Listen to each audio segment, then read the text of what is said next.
Hello mga idol and sis! Welcome to my channel! Ayan mga idol and sis, tayo ay magluluto ngayon ng ginisang upo na merong shrimp. Ayan, samahan niyo po ako sa aking pagluluto. Meron po tayong upo at meron po tayong panahog na hipon. Meron po tayong patis at paminta. Ito po ang ating bawang at sibuyas at kamatis. Ito po ay iluluto po natin today at ito po ang ulam natin. Ayan, ginisang upo with shrimp. Ayan mga idol and sis, samahan nyo ako sa aking pagluluto. Ayan, shoutout po sa inyong lahat. Salamat po sa inyong support at pagtitiwala sa aking channel.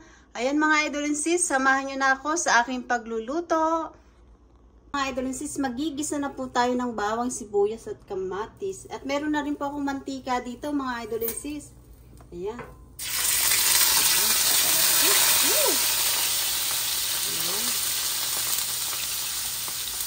Ayan mga idol and sis, magigisa tayo ng bawang, sibuyas. Ayan, papupulahin lang po natin siya ng konti. At lalagay na rin po natin yung ating kamatis. Ayan.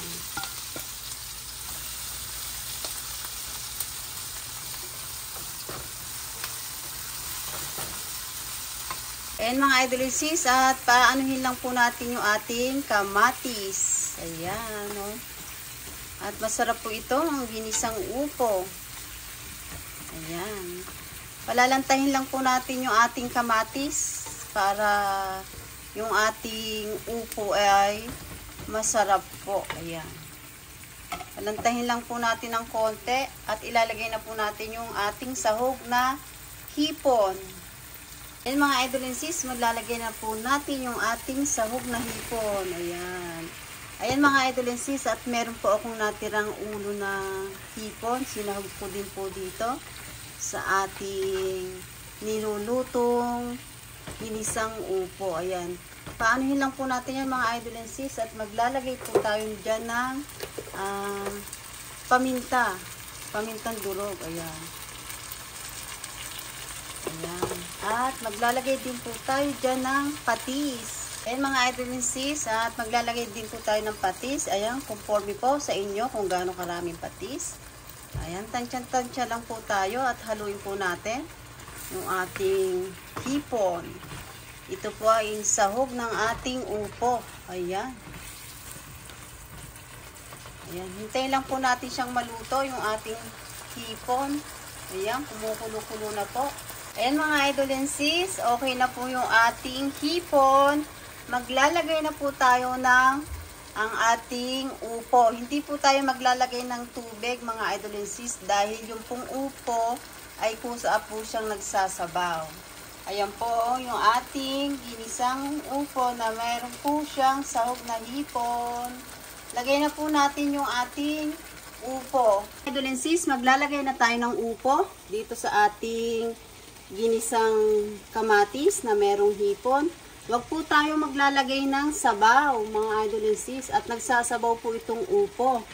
Ayan mga idol and sis, tatakpan po lang natin to, at pag po nalanta po sana po siyang maluluto at magsasabaw. Ayan mga idol and sis, so hintayin na po natin siyang maluto at takpan po natin ngayon mga idol and sis, at hintayin po natin ng ilang minutes bago natin buksan. Okay.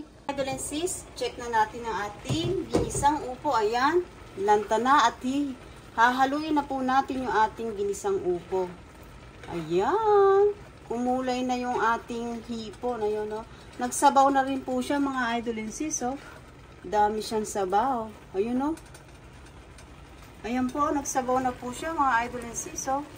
Kaya huwag po tayo magsasabaw sa upo at nagsasabaw po yung upo. Ayan, haluin lang po natin at tayo ay kakain na. Napakasarap po nito mga idol and sis. Ginisang upo. Ayan, maraming sahog na hipon. Ayan, mapapakain po tayo sa dami ng kanin ngayon dahil masarap po ito sa kanin. Ito pong ginisang upo. Ayan. Maya-maya lang po mga idol and sis, at luto na po ito. Ayan. Super sarap ng ating ginisang upo. Ayan. Yan po ang mga idol and sis. Tatandaan nyo po, wag po kayong maglalagay ng sabaw sa ginisang upo. At nagsasabaw po, napakadaming sabaw. Tingnan nyo po, oh. Ayan, oh. Kaya, takpan na po natin uli at pag po natakpan na natin, luto na po nun. Ayan, mga idol and sis. Hintay lang po natin ilang minuto at okay na po siya. Check natin ulit, mga idol and sis. Ayan, super sarap naman ng ating ginisang hipon. Ayan, okay na po siguro to mga idol and sis. At wag nating lalamugin ng ating gulay para masarap po. Ayan, ang daming hipon, no? Tikman po natin muna, mga idol and sis. At kung kulang pa po siya, lalagyan po natin siya ng timpla. Ayan mga idol and sis. At patis lang po yung nilagay ko dito. At lalagyan po natin siya ng konting salt at medyo matabang po siya ng konti. Ayan. Mga idol and sis, maglalagay lang po tayo ng konting salt at medyo matabang.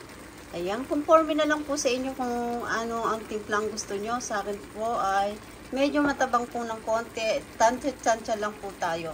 Ayan mga idol and sis, okay na po itong ating ginisang upo. Ayan, mapapakain po tayo ng maraming kanin pag ganyan ang ulam mga idol and sis. Oh.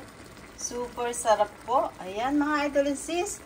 Okay na po ito at i-off na po natin yung stove natin. Ayan, napakadaming sahog na hipon.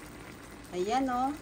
Ayan mga idol and sis, nakaluto na po tayo ng ginisang upo with shrimp. Ayan, mapapakain po tayo ng madami today. Ayan, masarap po yan sa kanin, yung ginisang upo. Ayan mga idol and sis. Oh. Ayan at okay na rin po yung timpla. Ayan. Nakita nyo naman po yung aking pagluluto ng upo. Hindi ko po siya sinabawan. Ayan, super dami po ng sabaw. Ayan mga idol and sis, pwede nyo po itong gayahin, itong recipe na to at napakasarap. Ayan mga idol and sis, shoutout po sa inyong lahat. Salamat po sa inyong panunood sa aking channel at sa support ang ibinibigay nyo po sa akin. Ayan, mga idol and sis, thank you for watching everybody. Ingat po at God bless po sa ating lahat. Bye-bye!